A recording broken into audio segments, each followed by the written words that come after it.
Welcome everybody to this PM Forum national webinar. My name is Daniel Condras, Co-Regional Director of the PM Forum East of England Committee, and also Director of Blue Hawk Talent Solutions, a professional services, marketing and BD recruitment consultancy.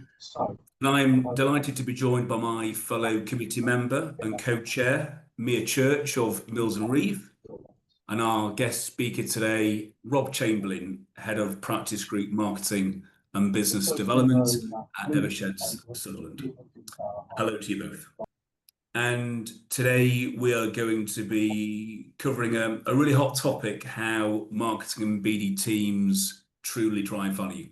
How I've experienced, seen, adapted to how marketing and BD function adds value to its business. Certainly the one I'm in, and I know from peers that that's the case in other professional services firm, and how I've done that as an individual and how I see others being able to do it. But, I also asked AI to give me a definition of the role of marketing and BD in professional services organisations and how they add value. This is the one it gave me, professional services, marketing and business development. Professionals add value by driving client engagement, enhancing brand visibility, and aligning strategic growth initiatives with the firm's commercial goals. Now, if I was a CMO, that would be exactly how I position me and my team. However, I don't necessarily think it's wrong. In fact, it's a fairly romanticized view of what we as professionals do. And then I had to go myself. So marketing and BD exist to support fee earners, to enhance their client relationships and win profitable work. We do this by raising the firm's profile in the market, providing information, support, knowledge, and ideas to generate better client conversations and outcome. And we're not a consumer organisation, so much of the benefit we generate for our firms is derived by the benefit we generate for our partners and fee earners. Yeah, Rob, I just wanted to pick up on your point there about visibility, and you said you'd made yourself visible in London and things.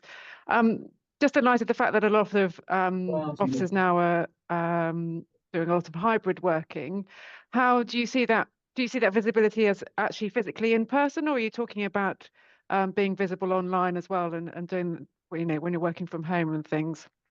It's really both. And what I mean by that is, and the lawyers will say this as well, and the leaders.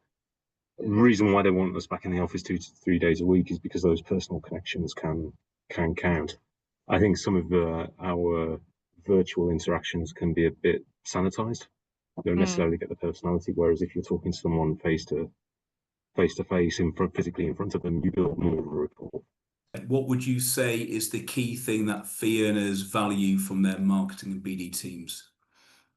Ooh, that's a tough one to just come up with one. So, like I've given all kinds of insights before about how your value can be derived by the things you do, your different roles, your seniority.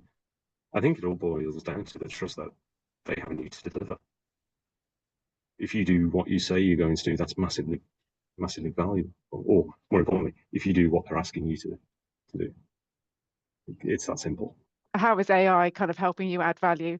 And are fee earners receptive to heavy use of AI in BD and marketing? So we have a few groups set up here, AI working groups, where we're sharing experiences of how we've used AI. I think it helps more in that delivery perspective I was given before. I use it quite a lot. I use it to summarize meeting notes. I use it to summarize papers to create the first draft of presentations. For me, I know that some of the teams use it as a starting point for invitations or emails. It makes us quicker at what we do, and if we're quicker at what we do, it means we can do more of the things that we want and partners want us to do. I do. Thank you again. Thanks, Rob. Thanks, everyone.